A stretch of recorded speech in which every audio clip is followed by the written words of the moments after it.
a heat-seeking, mind-blowing afterglow. You're a high-voltage rocket wire, powered up and set to fire. Thunder and lightning, on with the show. You're a red-hot rocket wire, set to blow.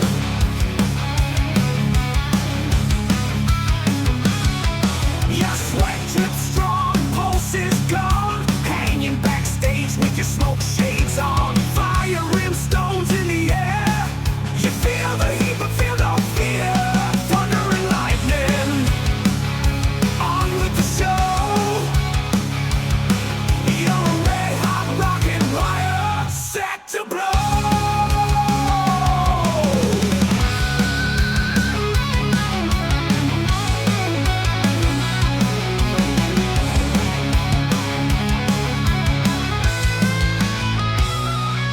Your sweat drips strong, pulse is gone, hanging backstage with your smoke shades on. Fire brimstones in the air, you feel the heat but feel no fear. Thunder and lightning, on with the show. Hey there, thanks for joining me for another edition of MusicZone, where we discover what's happening in the world of music this week. So let's go and get this party started. First up this week, the famous Pitchfork Music Festival will not return in 2025. Yes, after 2 decades spent as one of the most acclaimed music festivals in North America, the Pitchfork Music Festival will not be returning to Chicago in 2025. The organisers have revealed that the Pitchfork Music Festival will not be returning to Chicago in 2025. The news was shared on both the festival's website and social media accounts, explaining that as the music festival's landscape continues to evolve rapidly, we have made the difficult decision not to host the Pitchfork Music Festival in Chicago in 25. This decision was not made lightly, the statement continued. For 19 years, the Pitchfork Music Festival has been a celebration of music, art and community, a space where memories were made, voices were amplified, and the shared love of music brought us all together. The festival has always been a collaborative effort, taking on a life of its own as a pillar of the Chicago art scene. We are deeply grateful for the City of Chicago for being our festival's home for nearly 2 decades, to the artists who graced our stages with unforgettable performances, and to the fans who brought unmatched energy year after year. Thank you to @Pluto and the rest of the hard-working festival team, whose dedication and creativity were the backbone of every event, and to the broader community, whose spirit and support made the festival a truly unique experience. And thank you to Mike Reed for founding the festival and for your inspiring vision. Pitchfork will continue to produce events in 2025 and beyond, they concluded. We look forward to continuing to create spaces where music, culture and community intersect in uplifting ways, and we hope to see you there. The Pitchfork Music Festival has its origins in 2005's Internation Music Festival, which saw local promoters Skyline Chicago recruit Pitchfork Media to create their inaugural event at Chicago's Union Park. Though Internation would return in 2006, Pitchfork Media split to create their own event under the Pitchfork Music Festival name. Over the years, the festival has featured a raft of celebrated headliners, including Animal Collective, Godspeed You, Black Emperor, Slint, Morg, Wilco, A Tribe Called Quest, the Isley Brothers, and more. Though their 2020 event was cancelled due to the COVID-19 pandemic, it returned in earnest in 2021, with this year's event taking place in July and featuring Jamie XX, Alanis Morissette, and Black Pumas as headliners. The festival also expanded outside of its Union Park home, holding international events in Paris between 2011 and 2022, in London from 2021 to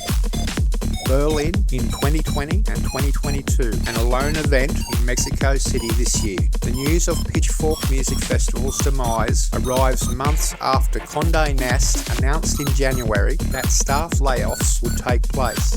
Still on festivals, KidRock calls for God-fearing patriots for the return of his Rock the Country festival. The run of shows will take place across 10 small towns and will feature performances from KidRock himself, Nickelback, Hank Williams Jr., Lynyrd Skynyrd, Kid, and many more. Yes, that's right, KidRock is bringing back his cross-country Rock the Country Music Festival. The all-summer-long singer took to X, formerly Twitter, on Tuesday to announce the festival, which he'll headline alongside Nickelback, Hank Williams Jr. and Leonard Skinner. Join the moment, he captioned the event poster.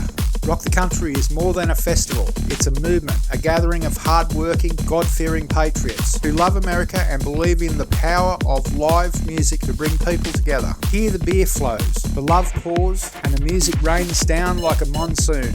Are you ready to stand with We the People and experience the force of live music? Then join us and welcome back to Rock the Country in 2025.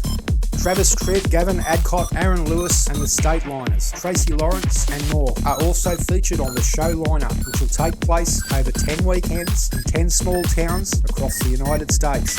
Sting says Diddy sample hasn't tainted Every Breath You Take. He said it's still my song. The Bad Boy Records founder is currently in custody as he awaits his sex crimes trial.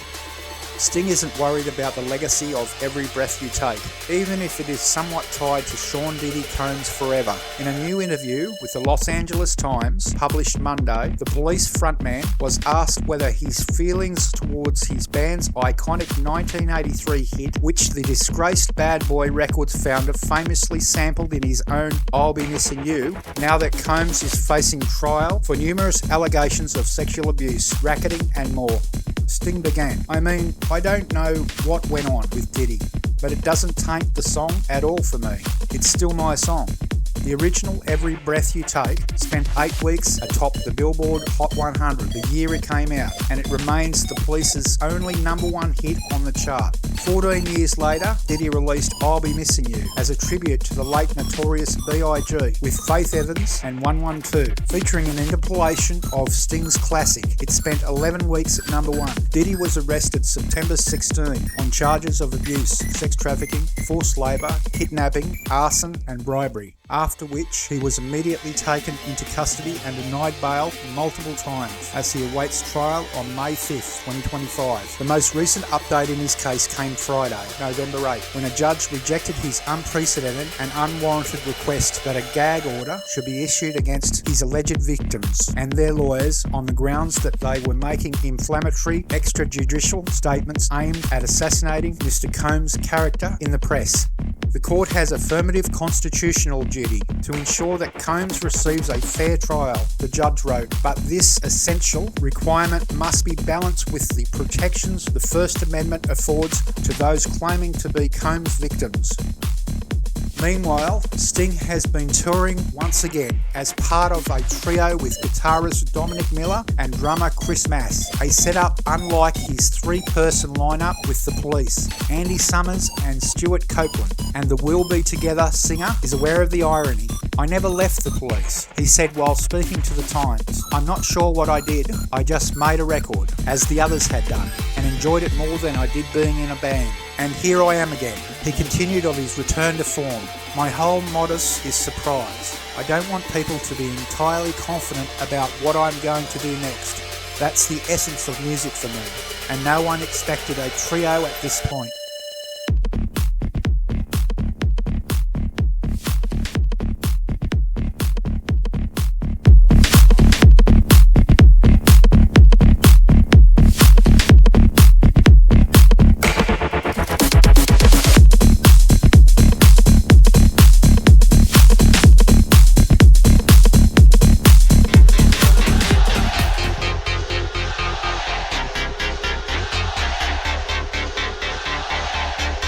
Now thanks to ARIA, it's time to check out the Australian Top 20 this week.